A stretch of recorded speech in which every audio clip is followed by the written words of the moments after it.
وَلْتَكُنْ مِنْكُمْ أُمَّةٌ يَدْعُونَ إِلَى الْخَيْرِ وَيَأْمُرُونَ بِالْمَعْرُوفِ وَيَنْهَوْنَ عَنِ الْمُنْكَرِ وَأُولَئِكَ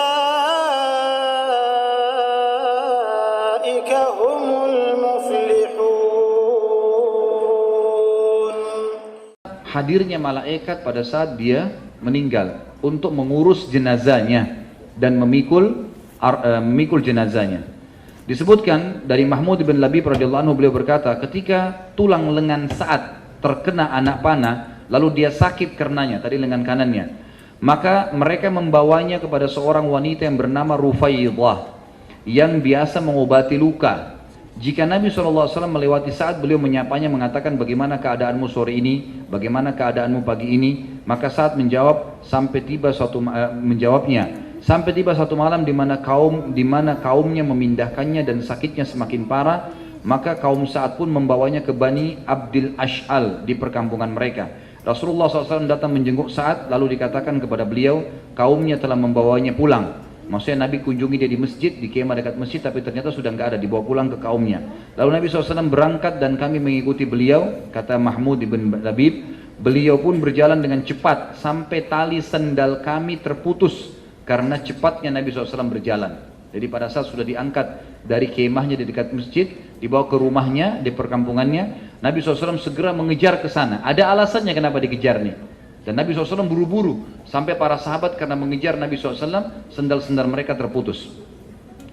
Hal ini disampaikan oleh para sahabat kepada Nabi SAW, maka beliau bersabda, ya Rasulullah, kenapa anda buru-buru begini? Kenapa sampai begini, sampai sendal-sendal pada putus, debu-debu pada berterbangan? Maka kata Nabi SAW, inni akhafu an tasbiqana ilaihil malaikatu fatagsiluhu kama gasalat handala. Aku khawatir para malaikat mendahului kita memandikannya sebagaimana mereka memandikan Handala. Dan ini hadis sahih ya. Ini menandakan teman-teman sekalian, pada saat itu Nabi SAW sudah tahu kalau saat begitu tiba di sukunya sudah meninggal dunia. Dan Nabi SAW buru-buru, kenapa? Karena beliau ingin memandikan jenazahnya Sa'ad ibn Mu'ad. Dan beliau berkata, saya khawatir jangan sampai kalau kita telat tiba di sana malah malaikat yang mengurus jenazahnya. Di dalam sabda Nabi SAW yang lain dikatakan bahwasanya kami bertanya, kata para sahabat, kami bertanya, wahai Rasulullah, kami tidak membawa seorang mayit yang paling ringan dibandingkan dia, si Sa'ad ini. Maka kata Nabi SAW, ma yamna'uhu an yakhiffa wa qad habata minal malaikati kada wa kada lam yahbitu qattun qabla yaumihim qad hamaluhu ma'akum. Bagaimana tidak ringan jenazahnya? Jadi waktu sahabat angkat itu kayak ringan sekali. Sebagian athar menyebutkan seperti jenazah itu kalau mau dipindahkan ke tangan yang lain seperti sebuah kapas, ya, yang sangat ringan sehingga mudah pindah di pundak-pundak para sahabat. Mereka bertanya, Rasulullah, kami belum pernah mengangkat jenazah. Bagaimana kalau jenazah kemudian seperti kapas, sangat ringan, gitu kan? Seperti ini. Kata Nabi SAW, bagaimana tidak ringan, sedangkan para malaikat dengan jumlah sekian dan sekian telah turun. Mereka tidak turun sebelum hari ini, mereka memikul Sa'ad bersama kalian. Dan ini bisa dilihat pun nomor 16, diriwayatkan Ibnu Sa'd dan dihasankan oleh Arnaud ya, dalam Asy-Syiar.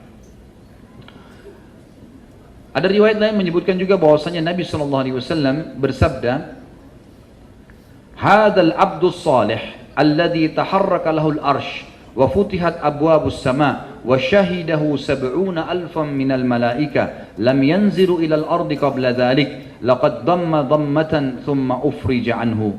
Ya, ini diriwayatkan oleh An-Nasai dalam Kitabul Janaiz dan juga disahihkan oleh Albani dalam Sahihul Jami'. Kata Nabi SAW waktu nunjuk jenazahnya Sa'ad, ini adalah hamba saleh di mana arsh bergetar karenanya. Pintu-pintu langit dibuka untuk menerima ruhnya. 70.000 malaikat menghadiri jenazahnya. Mereka tidak turun ke bumi sebelum ini. Kuburnya menghimpit lalu dilapangkan untuknya. Jadi ini menandakan memang hadirnya 70.000 malaikat yang mengurus jenazah Sa'ad radhiyallahu anhu. Tadi ada riwayat, jadi disebutkan tentu Handalah. Kalau teman-teman masih ingat riwayat Handalah kan, di salah satu peperangan Handalah ini baru menikah, kemudian dia menikah malam hari, dia belum berhubungan biologis sama pasangannya kecuali habis subuh. Habis sholat subuh di masjid bersama Nabi SAW, kemudian dia pun kembali dan menggauli istrinya, ya layaknya suami istri. Baru selesai berhubungan, dia belum sempat mandi junub, tiba-tiba ada komandan perang, jihad. Maka Hanzalah pun ikut, belum sempat mandi junub. Gitu kan. Pada saat dia masuk di medan perang, dia terbunuh oleh musuh. Lalu Nabi SAW pada saat melihat jenazah Hanzalah lalu sempat mengalihkan wajah beliau. Lalu para sahabat mengatakan, kenapa ya Rasulullah? Kata Nabi SAW, saya melihat malaikat memandikannya. Dari riwayat lain mengatakan, saya melihat istrinya dari bidadari menjemputnya. Jadi dia karena belum dimandikan, maka dimandikan oleh malaikat. Ini sebuah kemuliaan tentunya. Jadi teman-teman sekalian, memang sahabat ini orang yang sangat luar biasa yang harus dicontohi. Nanti kita ambil dalam masalah durus wal ibar, pelajaran-pelajaran kita.